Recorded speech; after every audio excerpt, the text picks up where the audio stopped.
Hello, everyone. Welcome to the very last webinar with CUGC for 2021. It's been a really fantastic year for our webinars, and I'm happy to have you guys on with us today, and I'm happy to be sharing the stage with Stratodesk. So before we jump into everything, I just want to bring your attention to our current events calendar. We do still have some events going on throughout the rest of the year. Some of these are actually in person, which is really cool, and then some of them are virtual, but you can see the link to our calendar. Check it out if you're in one of these cities. We have 4 meetings going on tomorrow, so if you're in any of those areas, definitely check out the calendar and sign yourself up. All right, so we are here with Stratos today. We're going to be talking about mastering your Linux Citrix Workspace app with ease. And I have been told that we have a lot of demos coming your way, so I'm excited about that. But before we jump in, just a reminder, we are recording today's session, and you'll get a link to the recording tomorrow, and that's going to come to you from GoToWebinar, so be on the lookout for that.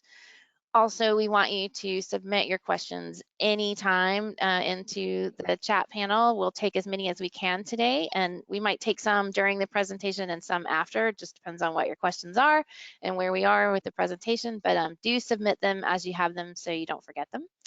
And finally, you'll get a short survey after the webinar. It's anonymous and for CUGC use only. We just like to get your feedback. All right, so I want to welcome to my webinar stage, Mikael Lindholm. Let's see if I said it right. Did I say it right? Yeah, that was very good, actually. Thank you. Thank you. He is a senior solutions engineer with Stratodesk, and he's going to be taking us through all the demos today. Also with us is our moderator, Chris Dukin. He is a Citrix technology advocate based in the Netherlands. Hello, Chris. Hi. All right.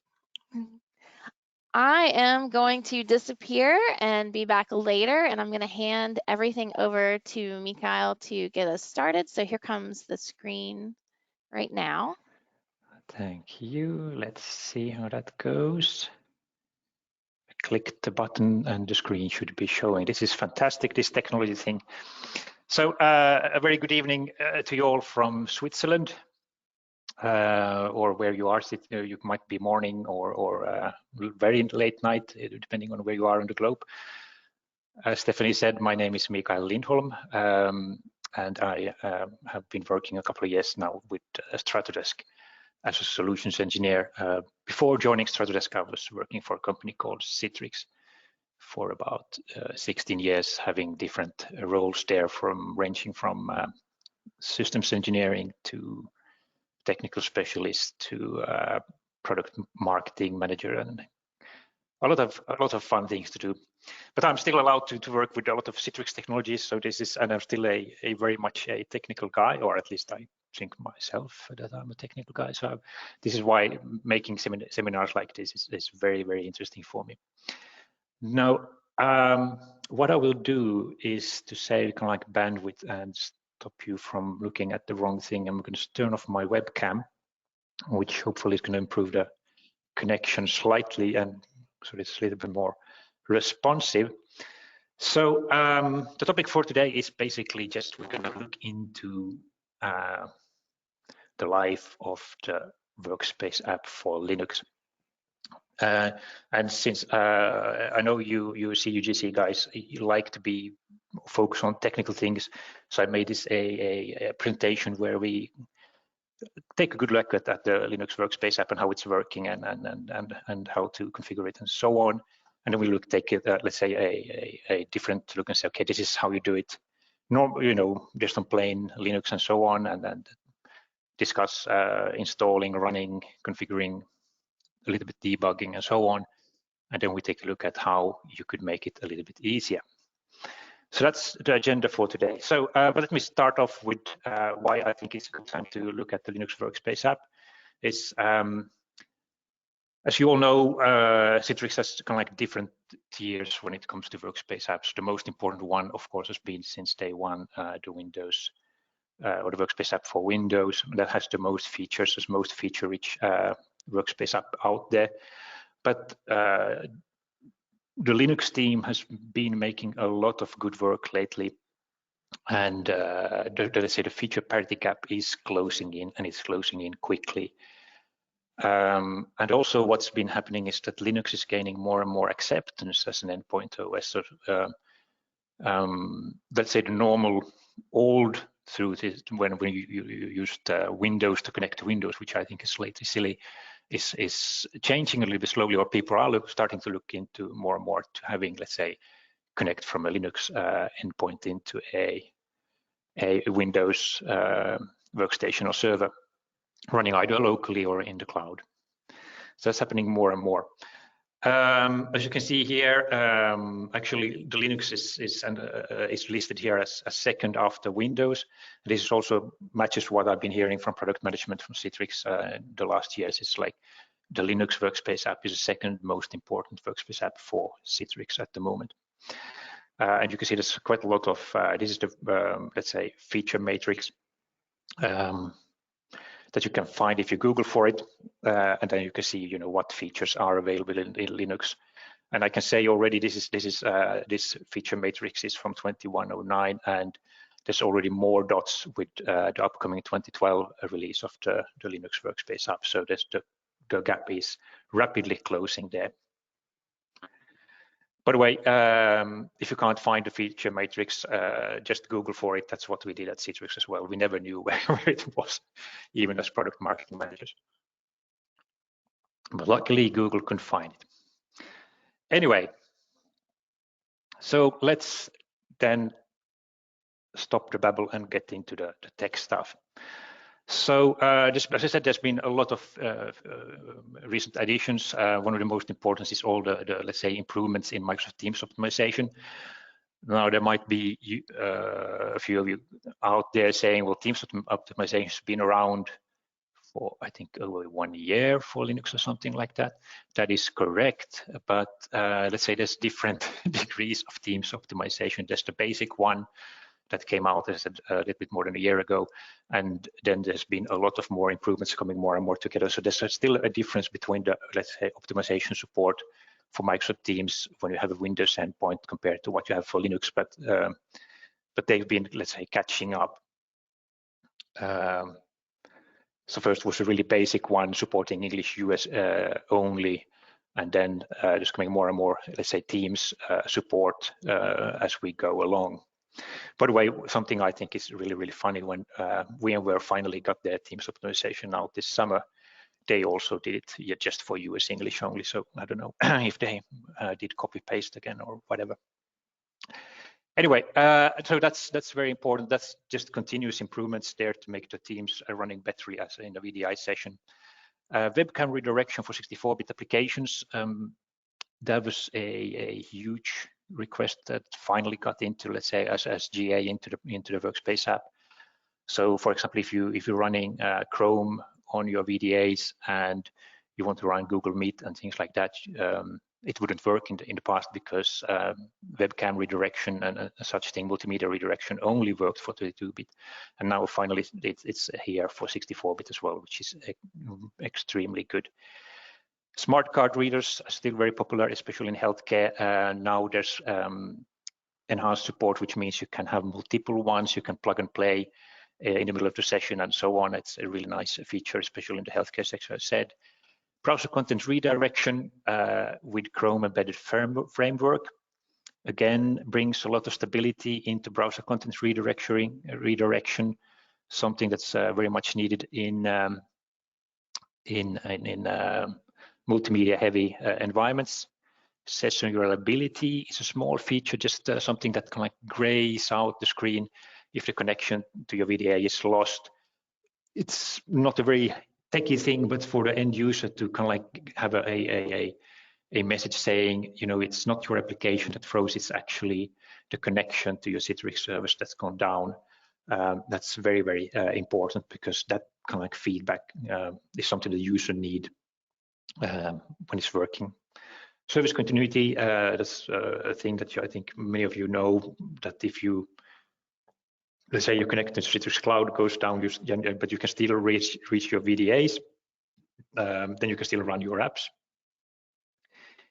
EDT improvements is, I just listed one there, MTU, but there's been discovery. There's been a lot of EDT, so enlightened data transport support improvements in the last releases over this year. Battery status indicator is important if you run things from a laptop, where it might be good if you connect to a published desktop and you have full screen. It might be good to get the battery warning saying your battery is running out. Please plug in a power support or something like that. So that's now there, and it's not only for virtual app, so virtual desktops. It's also there for virtual apps or server-based solutions. There's something that's in tech preview. Let's say kind of like, let's say, pre-support for micro apps. It's not really there yet, but it's like basic. The foundation is there. Adaptive audio and vert cursor support, which makes it easier to see where the cursor is if you're editing text or so. So it's just to mention a few. So there's been a lot of good improvements throughout the year. But so this is nice. It all looks nice. Okay, Linux is increasing in popularity. The Workspace app for Linux is getting better and better.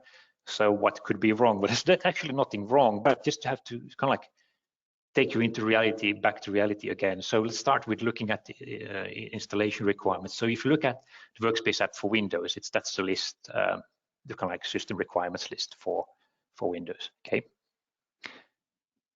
So let's take a look at the installation requirements for Linux.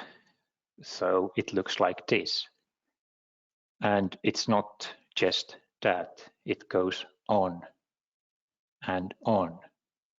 And then you need to manage the certificates. So, okay, that wasn't perhaps too fun. Well, you could think, okay, well, this is a huge list, and in the most common distributions, you will have most of these libraries and so on already installed. And let's say for I would say 90% of the case, this is the fact. So you will not have to go and search for these libraries yourself. They will be there already in your, let's say, basic installation of Red Hat or Ubuntu or so on. But nevertheless, there will be those ones missing. And how do you know which ones are missing and so on? Well, the good thing is Citrix been developing a nice tool here, which is called Workspace Check, and that will tell you actually which libraries and so on are you missing, and so you can take, and they're even listed per feature, so you can see, well, okay, I don't have this and this library, but again, I will not be using this and this feature, so I don't have to worry about it. So I think now it's a good time to just start to test this whole thing out in a real environment. So let me switch to my plain vanilla Ubuntu that I have here, and we're going to check out some of these things. Let me see if I can log in. This is always the challenging thing, is these demos is logging in. So I hope this comes across to you big enough. So we'll just go ahead and do this, launch this tool. Okay, that's the path to it, and then to do this. Let's see if I got that right. No, I did not.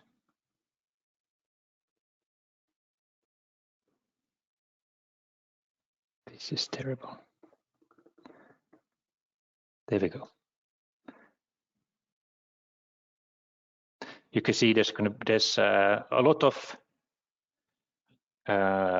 things that are already installed, so that's all good. SaaS support, okay, I would need this if I want to run SaaS apps.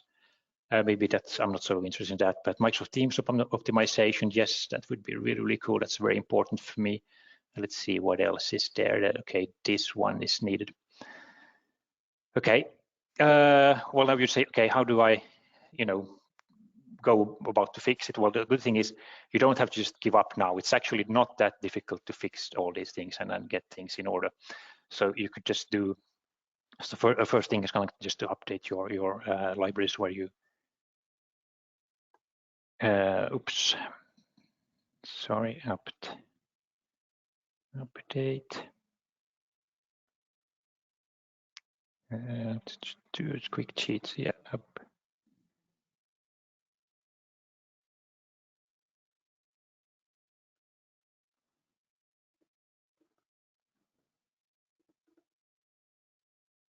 There we go.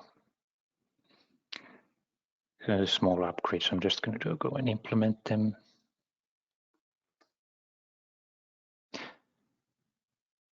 See, this is going to be fairly quick. Hopefully, if I'm unlucky, then it's going to be huge updates being published just a few hours back.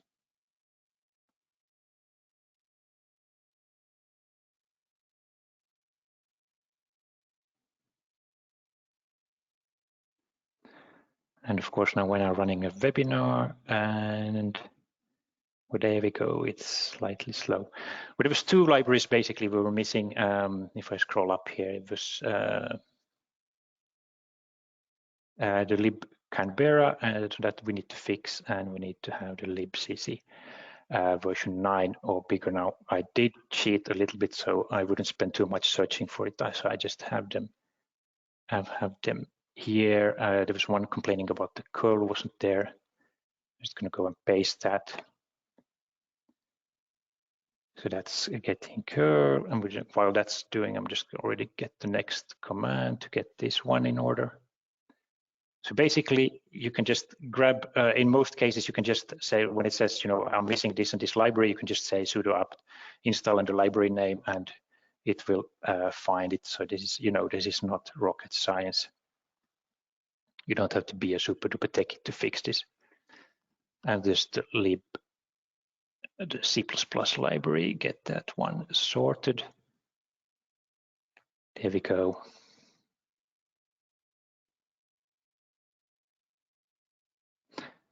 All right. So let's see how the Workspace Check now is looking. So that looks all nice. There was the red text about the SaaS apps. Again, we're not going to look at those at the moment. Otherwise, you can see all hunky-dory. So not that difficult. Then there is a challenge now, the 2111 Workspace app and onwards actually requires a few more libraries to get the Teams optimization to work. So we need to go and grab those. So I'm just going to do that as well. As you can see, that's going to be not going to take too long. We're going to get some stuff, and then we can edit this file and add these lines to there.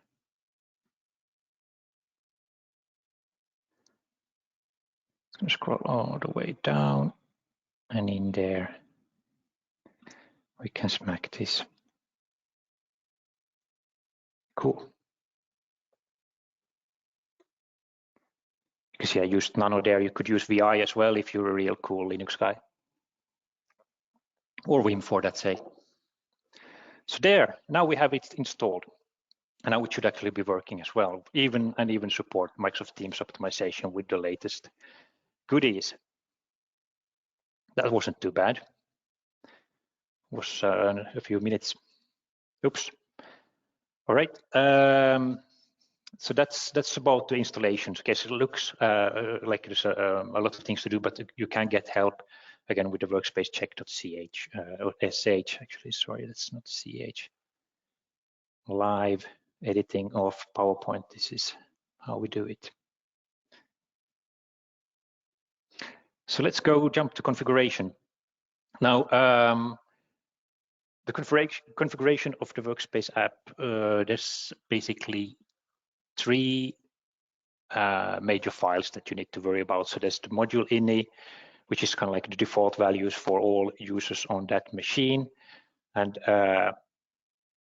that kind of like, yeah, if you change something there, that's going to affect all the users, unless they have something else defined then in their own folder in the, let's say, WF client ini. And that one is created every time a new user starts up a Citrix client or Workspace app. Then let's say the Workspace VF client is kind of created from the VF client template, so you could actually edit this one as well if you want to have different default values. Then it's kind of like a ruling INI file, all regions, where you can basically control the values that can be set in WF client ini. And you could actually limit it also to 1, so then you can basically force it that way as well.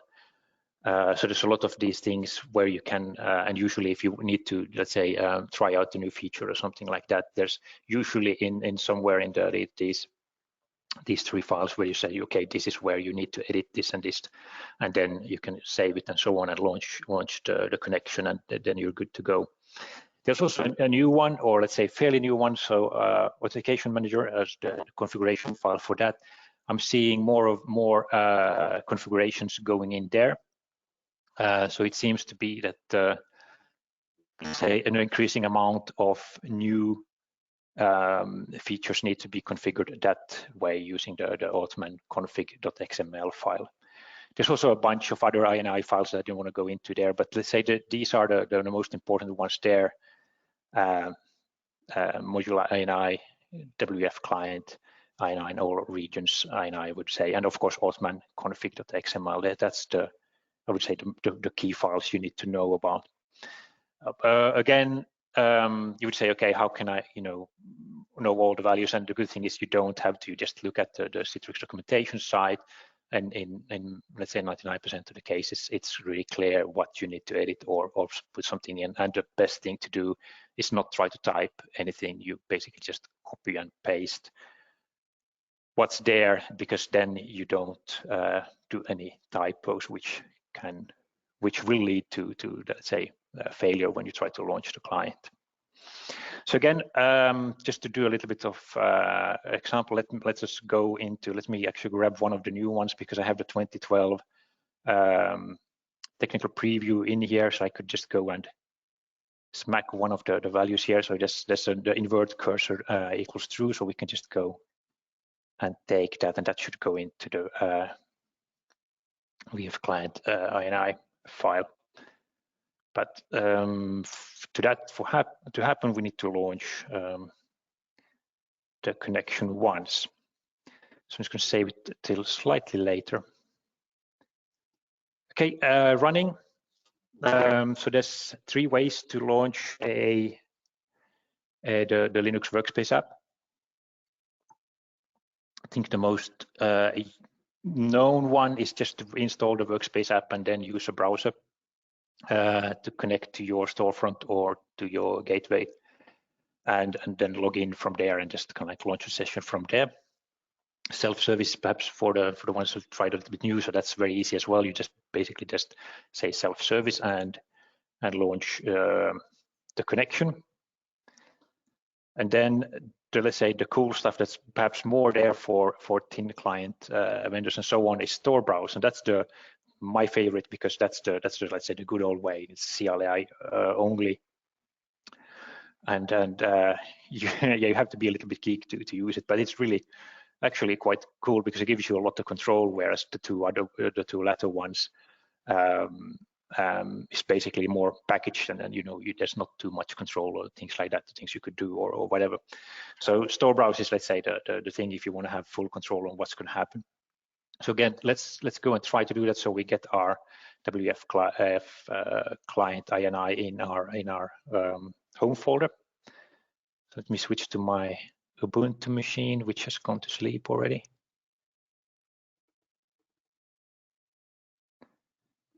I should have a test and see how many times I type wrong this thing. Okay, we are here. By the way, before I start, I'm just going to show. I'm in my home folder, and you can see here after I start my Citrix client the first time, there's going to be a .ica client folder here, which we can then go into and check. For example, there we're going to find the WF client INI to change this cursor thing. Okay, but we want to do, and we want to try out store browse.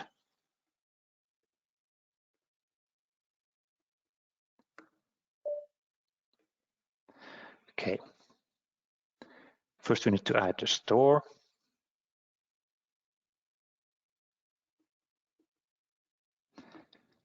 The store can be local, or it can be something running from Citrix Cloud. So I'm just going to do that.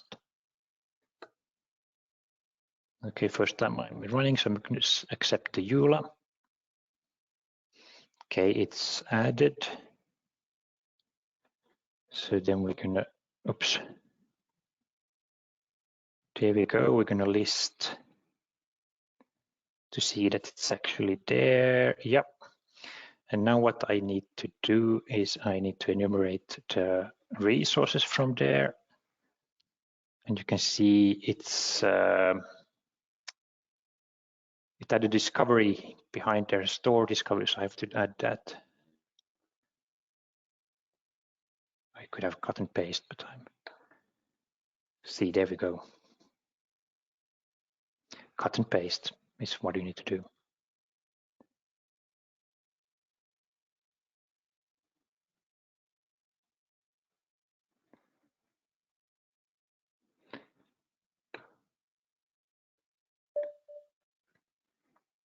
Oh man.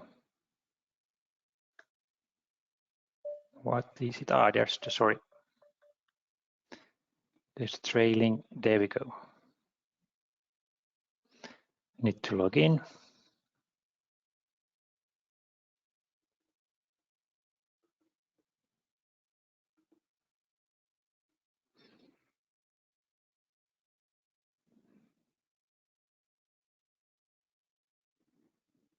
And there we get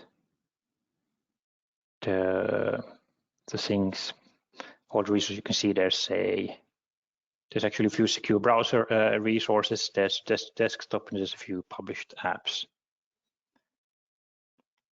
Okay, and then we can go ahead and launch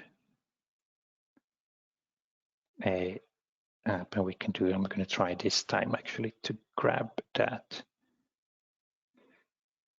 That's my basic test desktop. So we're going to just go and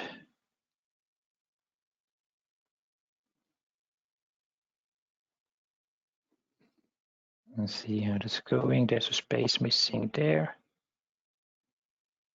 Just looking at the time at the same time. Now, if everything goes well, the session will just start. It's not going to ask me for username and password because that's already been done as in the previous step.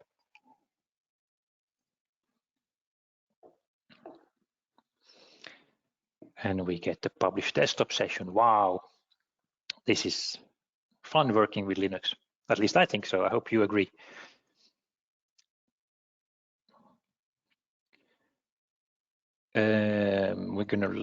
There's one thing I want to see that's running. That's okay, good. We're gonna try to get Teams open. Yeah, there it's coming. And why I want Teams open is I want to see if all the efforts I had in making it's optimized works. Oh man, Citrix HDX not connected. I wonder what I did wrong. Well, I don't have time to look into that, but the goal would be, of course, that it's optimized since we did all the hard work making it happen. Well, this is things what happens in demo. We're just gonna leave it for now, and we're gonna do like that, sign out.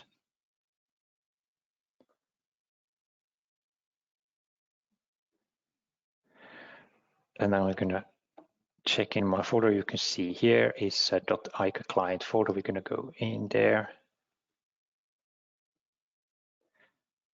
And we should have WF client here. So we're gonna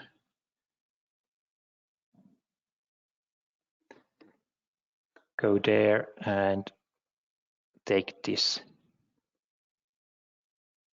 setting that I just can see. Okay, I don't have it anymore. Let's see, where did I get it from?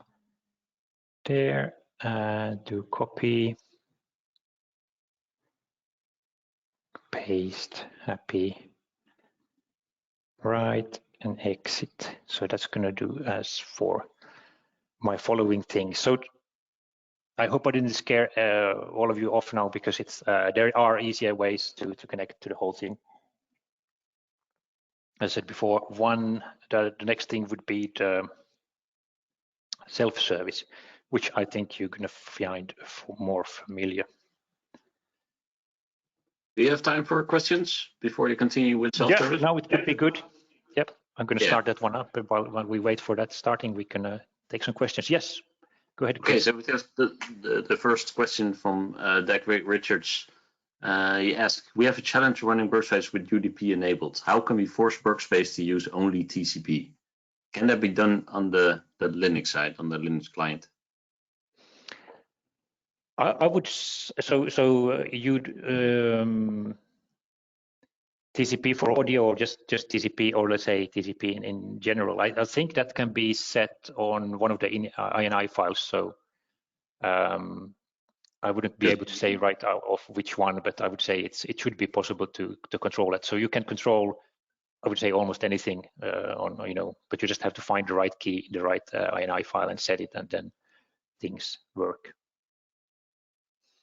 So okay. Sorry, I can't get a more detailed answer at the time. Yeah. No, well, usually you configure that kind of thing with a Citrix policy, but sometimes you might want to do it on the endpoint. But I guess that's why I asked, because some endpoints you want to control it on the endpoint side.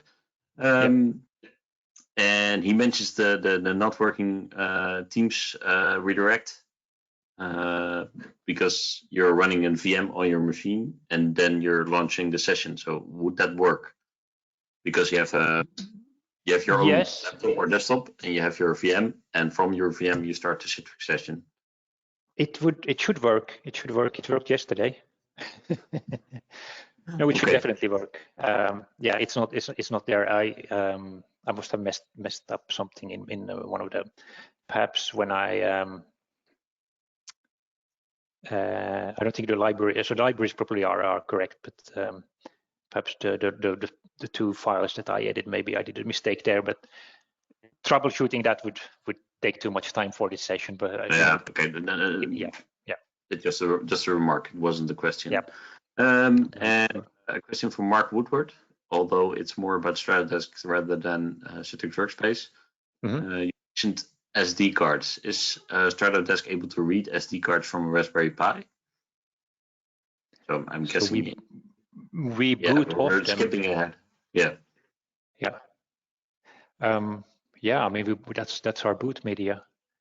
So I would say yes. Will it work on a Raspberry Pi? So the Raspberry Pis have their disk. What you install our operating system on is basically a mini SD card. Yeah. So I would say yes. Okay. Oh. That's the questions for now. Okay, good that actually people are awake. I was a little bit worried there. But well, I think again, as you saw, meanwhile I started the self-service, which I think is what people associate with Workspace App normally, or people who are used to Windows 1 are used to see things like this today, which is of course perhaps more user-friendly and so on. But there's no parameters and things like that. You basically launch it, and then everything is more or less controlled through the, let's say, INI files and so on. You could also, if you notice that it didn't ask me for username and password, that's because it used, it has already authenticated, it cached my credentials, so it used that one when signing in here. But otherwise, this one looks and feels quite a lot like the Windows Workspace App. As I said, files support is missing, but that's on its way. Also, micro apps is coming very, very soon, so you don't have to worry about that. If you want to see always which version it is, you go to, let's say, it should be here, saying, where is this now? Come on, it should be here, up here. I should be able to say, the about and version, but it's not wanting to do that. I think there was preference. Well, okay, it's here. Sorry, they keep changing it. Well, it's 2012, 10. So there we go. The new stuff. Let's work to see if we manage to at least edit the INI file correctly. Because if we did a mistake, we would get an error message right now. Okay, because if it seems that we did that correctly, and we should be able to test. So let me just launch Notepad. Just want to write some big text, and if it works, you should see this. This might be difficult to see over the webinar, but basically when I move the cursor onto the black one, it's inverts. So this is one way to test that thing. And if I don't have this feature enabled, the cursor is kind of like half. It's half white, half black all the time. And now it's like, it's one or the other. I don't know if this comes across, but basically that works. So at least we are able to configure the Workspace app, and you can see the let's say self-service is obeying these INI files and so on. I'm just after interest to see this one, but it's really strange. But it should not either, because it's the same INI file. So I probably messed up the last step there in making it work. Well, there you go. See, I'm only human. Sign off for that one. We can go back to the slides a little bit. Okay, I just talked about self-service there. Browser, I'm not going to demonstrate. I think all of you have connected via browser to a store or a gateway service or ADC or so on. So that's not something new. It will look exactly the same on Linux like it does on any other platform.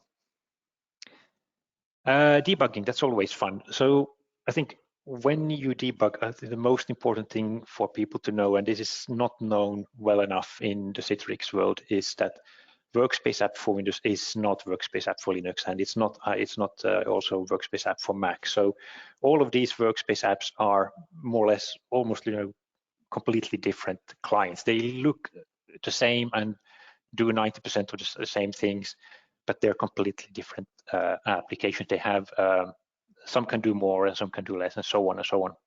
And the fact that something is working when you launch a session from Workspace App for Windows doesn't mean too much for Linux, other than okay, it works for Citrix, but it doesn't help you really with debugging anything. So there's some recent things I just been picking up from some of the cases we've been working on lately is that people think when it works for Windows, it must work with Linux as well, but this is absolutely not the case. So for example, auto-creation of printers is something that fails when you try for Workspace app for Linux, and then when it doesn't work for the Workspace app for Linux, then everybody's, okay, it's the Workspace app for Linux problem, it's a Linux problem, where actually this is something that needs to be corrected on the server side.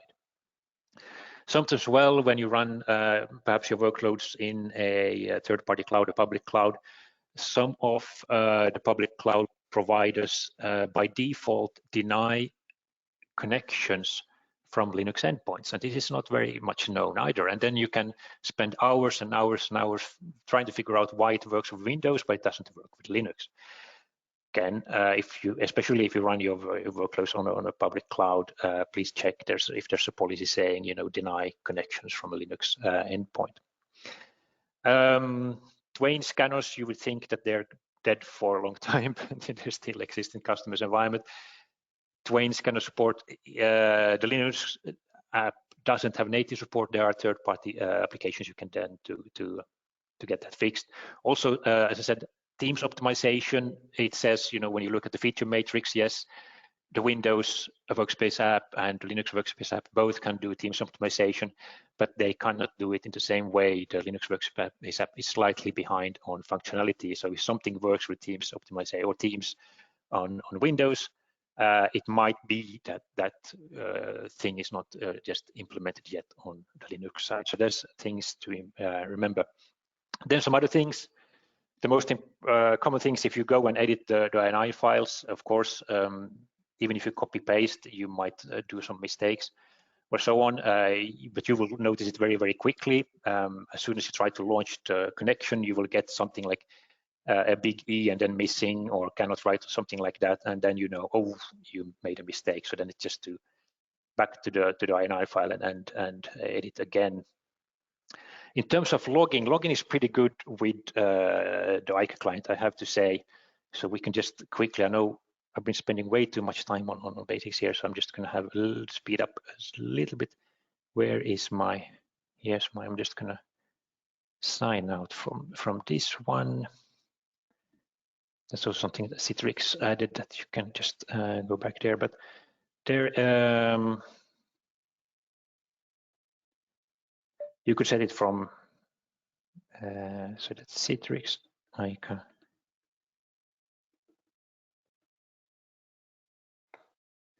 And you can see here is a bunch of things you can kind of like set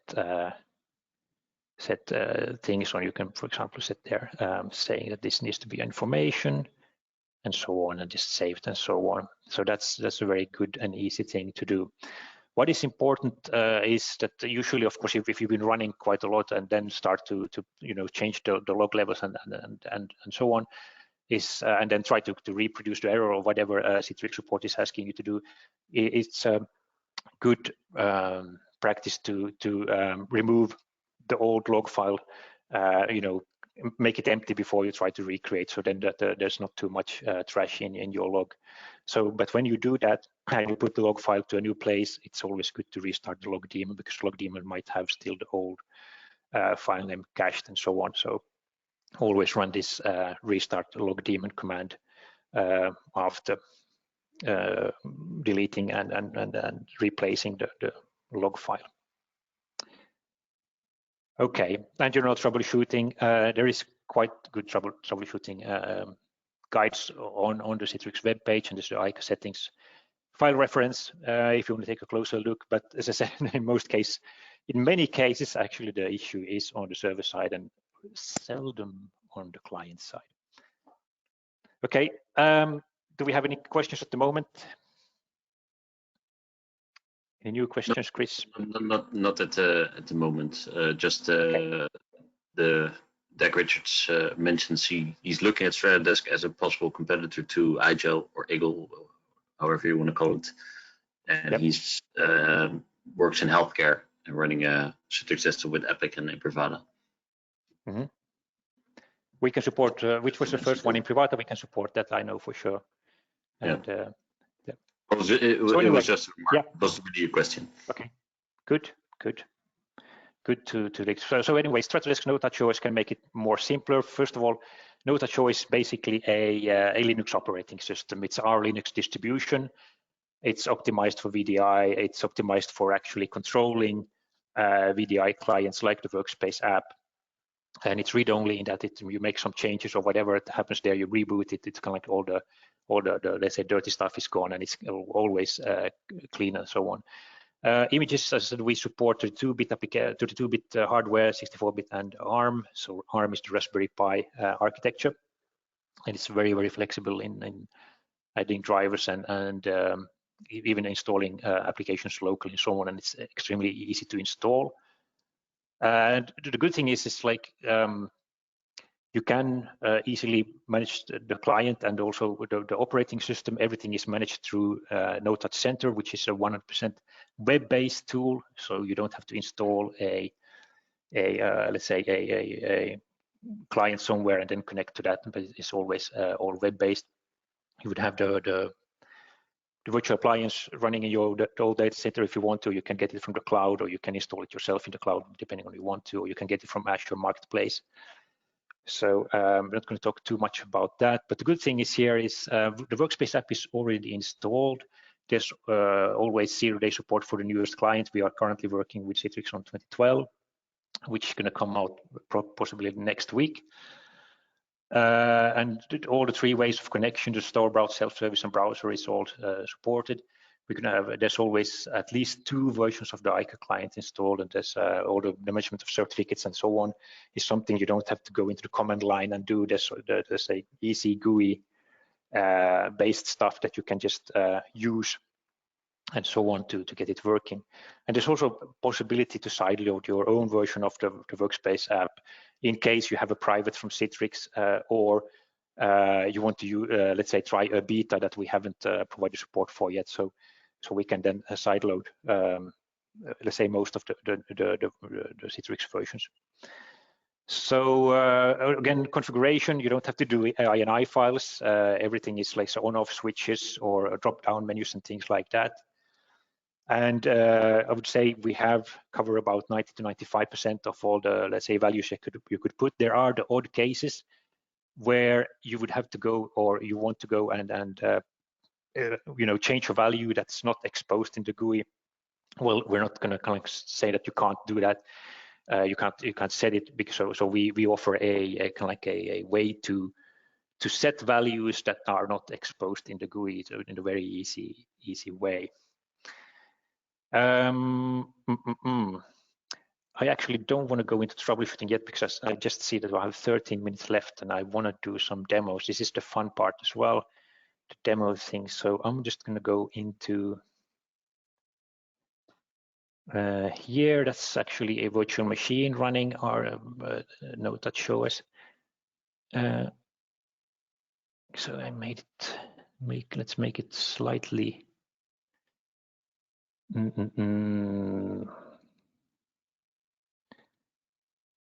There we go. So it's looking more nicer. But we can more or less control it all from here. I have here, let's say, a bunch of different settings. I could modify the self-service. Okay, I need to log in here as well. Just for demonstration, I defined all 3 ways of connecting. Where are you now? There's my Citrix demo. So self-service would, let's say, the most common one. And you can see there's a bunch of things here that you can set. And it's always like, oh, what did I set and what not? But the good thing is here is we have a non-default button, and you can see what's been setting. So you can see I set the URL to my Citrix Cloud. I enabled Teams optimization, and that was basically it, what I've done. But there's a bunch of other options I can set. You can see here, there's on and off and so on. Interestingly, there's no setting and auto, and people always ask, so what's the difference between no setting and auto? Well, no setting means we're going to use whatever is default then coming from Citrix. Auto means is we, Stratodesk are trying to make a smart decision on what it should be. So that's like, this is Citrix default, this is our default, and this on and off is on and off. So, so let's try now with this this version. I don't know. Let's see which version is this now. Let me scroll down to see what's in here. Actually, okay, it's 21 is the newest. It was self-service I was supposed to run. This might be a bit slow now since it's been sleeping there for a while.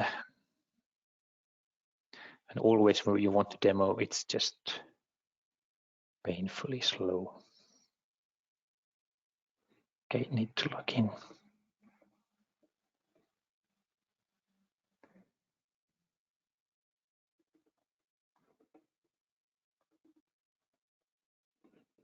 Let's see if I got that right.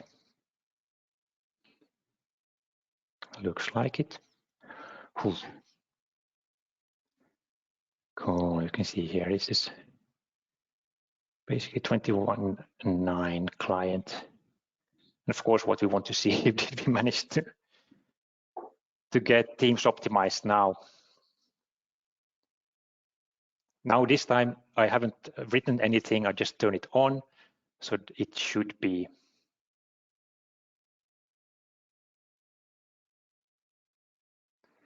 Should be coming there once it's should start as soon as it gets a little bit time. There it's coming up.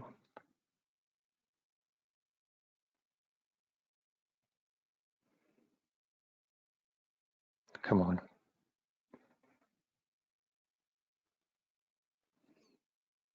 HTX optimized. Whew. Good. Well, this works. You see, it's easier to deal with Stratodesk. You don't have to type things, and you might make mistakes and so on. So this is all good.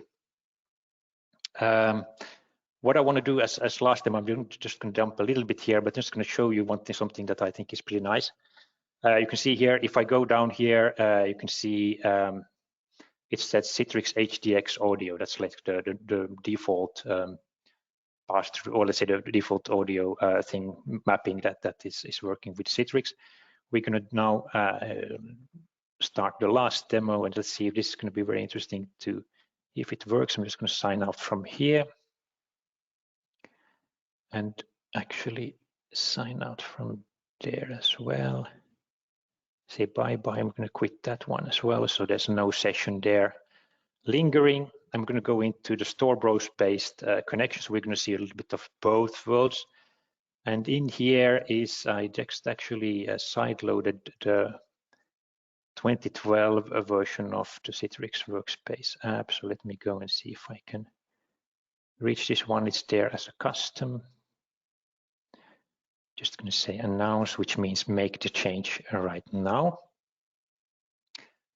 And I'll do that, and I'll do a, oops, I didn't want to do that. I'm just going to go up and see the IP address of this thing. I'm going to show you also that you can manage the clients individually. Just can do that. There's different ways you can do this, but this is one way. And so now I set a kind of like a client that wasn't there before. This is not part of the base image. And I'm going to show you a nice feature. So let's see, this store browse based connection, Workspace App, and I have user defined. So it's going to add a new value that was came in the Workspace App 2012. Let me see where it's actually, so I don't make a mistake. It's the new audio configuration enhancement. And it needs to go into module ini under client audio. Okay, so we just copy that one. Again, copy paste is a good thing here as well. We're going to put that into client audio, and that was the key. Paste.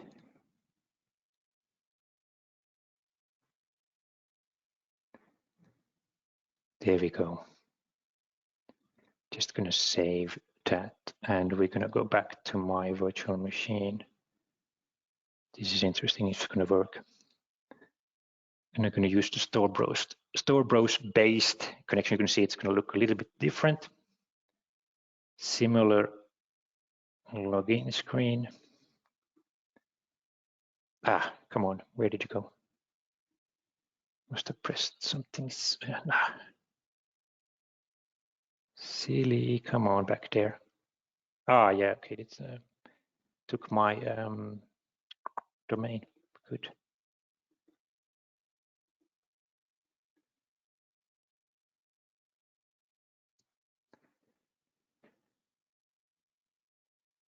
Some 6 minutes left, which is going to be tight. Okay, you see, so normally, as you saw with the Linux demo what I did with the plain Linux, it didn't have a GUI, but so this we've written a GUI to store browse, and we're going to start the basic publish desktop.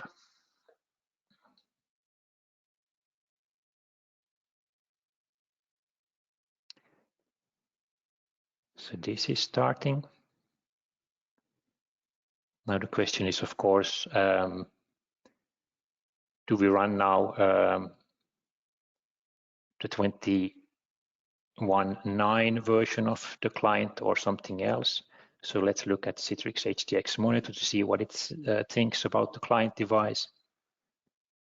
You see it's version unknown, so it doesn't. I should have showed, of course, when it runs 21.9, so then it would say 21.9 here, but now it's unknown. So this is something that it doesn't know from before because it's kind of like a beta. So it's there. And then to test if this new parameter actually works, we can go down here and we should see yes. it doesn't show Citrix HDX audio. So one of the things that this new audio enhancement does is providing the, let's say, pushing through the actual audio device better than let's say, just the plain HDX audio. So this is just to kind of like showcase what you can do, give you a glimpse on what you can do, and kind of like the freedom of control and like full control of what happens and so on with Stratodesk Note that shows that you have. As a lot of people think that when you go into, let's say, a system that you can like manage a Linux endpoint, then you have to kind of like just do whatever the, let's say, the vendor says, and you can't really do other things as well. Of course, we're going to have to check if this is still optimized. That's the fun thing.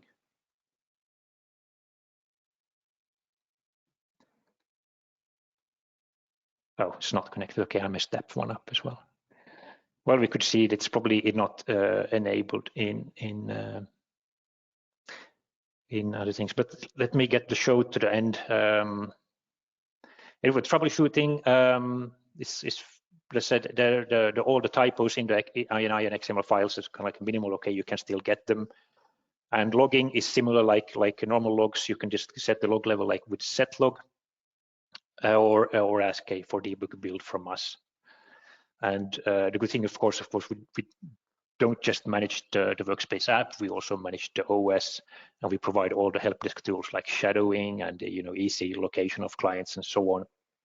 And it's very easy to install, for example, or run in memory if you have home use equipment, or let's say equipment people don't want to install it on but still want to run it, so they can run it in memory from a USB stick and so on.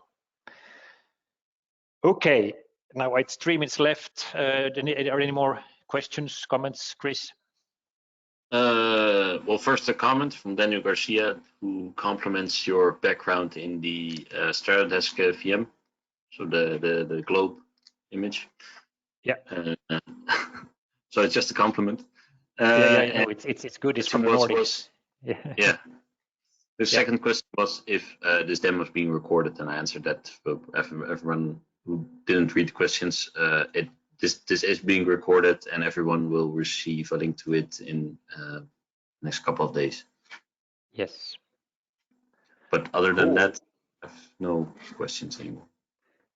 Well, we are also available on social media and so on, and my email address is very, very easy. You get just the first name and @stratodesk.com if you want to ask me questions directly.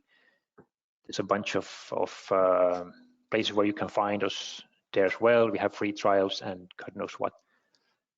So I think now it would be time for Stephanie to wrap up if she have come back. If she's still there. I'm here. I am here. I just have one last slide. Let me grab the screen back. It's always interesting with GoToWebinar. Sometimes it shows the screen. Oh, it did it. Yay, look at that. Yeah. Fun with technology. Sometimes it just puts a white screen there. So yeah, just a quick wrap up. I want to thank you all for being here today. I put a link in the chat for you to our events calendar. If you haven't been out there in a while, go check it out. And I just want to thank Stratodesk for being with us today. Thank you, Mikhail, for all your demos and all your work today. I love it. And finally, it was technical enough. Oh yeah, I think so, definitely. It was not death by PowerPoint, so that's always good. I know some of you may have opted in for a chance to win an Amazon gift card, so I will pull the registration report after I close out the webinar. We'll use a random number generator, and I will randomly select a winner. So be on the lookout for an email from me congratulating you for being the prize winner, or keep an eye on Twitter to see who won. So definitely have that soon. And with that, I think I'll give you all back the rest of your day. Thanks again to Mikhail, and thank you, Chris, for helping with the questions. Appreciate you both being here today. Thanks, Stephanie, and thanks, Chris. Yeah, thank you too. All right, well, I can't wait to see you all back in 2022, and hopefully you guys will all have an amazing holiday few weeks here. There's a lot going on, I know, and a happy new year. So see you again soon. Bye, everyone. Goodbye.